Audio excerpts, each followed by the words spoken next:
Friends, Bharat అలాగే New Zealand జట్ల మధ్య టీ20 వరల్డ్ కప్ అయితే జరిగింది కదా.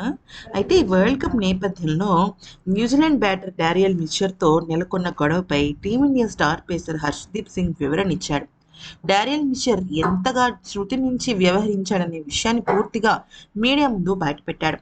ఉద్దేశపూర్వకంగా అతన్ని బంతితో కొట్టినట్టు ఎంతలా నెగిటివ్గా చిత్రీకరించాడో తను చెప్పుకొచ్చాడు. అసలు ఏం జరిగింది అనేది గనక మనం గమనించినట్టయితే, బంతి మామూలుగా హర్షదీప్ సింగ్ బౌలింగ్ చేశాడు. బౌలింగ్ చేసినప్పుడు బంతిని వికెట్ల వైపు విసిరితే అది స్వింగ్ అయ్యి అతనికి తగిలిందన్నాడు. అందుకు డారియల్ మిచెర్కు క్షమాపణలు కూడా చెప్పానని వెల్లడించాడు. ఐసీసీ టీ20 ప్రపంచ కప్ 2026లో భాగంగా న్యూజిలాండ్తో అహ్మదాబాద్ వేదికగా జరిగిన ఫైనల్స్లో టీమిండియా 96 పరుగుల తేడాతో గెలిచింది. బాగానే ఉంది. అయితే ఇక ఈ క్రమంలో వరుసగా రెండోసారి టైటిల్ అందుకున్న టీంగా భారత్ చరిత్ర సృష్టించింది. అయితే ఈ మ్యాచ్లో డారియల్ మిచెర్ పైకి హర్షదీప్ బంతిని విసరడం వివాదాస్పదమైంది. తన బౌలింగ్లో వరుసగా సిక్స్లు బాదడంతో సహనం కోల్పోయే హర్షదీప్ సింగ్ కోపంతో బంతిని వికెట్ల వైపు కొట్టగా అది డారియల్ మిచెర్కు బలంగా తాకింది. దాంతో అతను తీవ్ర ఆగ్రహానికి గురవ్వగా మైదానంలో చిన్నపాటి వాగ్వాదం చోటు చేసుకుంది.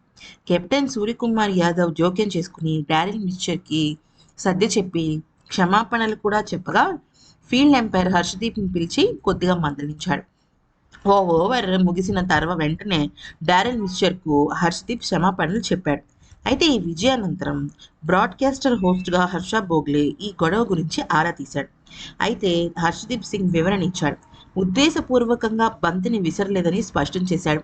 డారియల్ మిచెర్కు నేను క్షమాపణలు చెప్పాను. నేను బంతి విసిరినప్పుడు అది రివర్స్ స్వింగ్ అయ్యి అతనికి తగిలింది. ఉద్దేశపూర్వకంగా అతని పైకి బంతిని విసరలేదు. ప్రస్తుతం ఈ విజయం చాలా గొప్పగా అనిపిస్తోంది. కానీ ఈ భావోద్వేగం పూర్తిగా అర్థం కావడానికి మరొక 2-4 రోజులు పడుతుంది.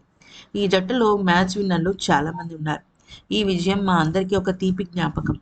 ఒక బౌలర్గా మా పాత్ర ఏంటంటే, మేము 250 పరుగులు చేస్తే వారిని 250 లోపు కట్టడి చేయాలి. ఒకవేళ మొదట బౌలింగ్ చేస్తే వీలైనంత తక్కువ స్కోర్కే పరిమితం చేయాలి. అదే నా బౌలర్గా నా బాధ్యత. అదే చేద్దామని నేను నిర్ణయించుకున్నాను. కానీ హర్షదీప్ సింగ్ ఇంకొక విషయం కూడా చెప్పాడు. నేను తన దగ్గరికి వెళ్ళి క్షమాపణలు చెప్పినప్పటికీ కూడా తను ఎందుకో నా మీద చాలా కోపంగా ఉన్నాడు. బంతిని నేను కావాలని విసిరానని తను అనుకుంటున్నాడు. అసలు కావాలని విసిరే ఉద్దేశమే లేదు. అలాంటప్పుడు నేను ఎందుకు అలా విసురుతాననేది నా అభిప్రాయం అంటూ చెప్పుకొచ్చాడు.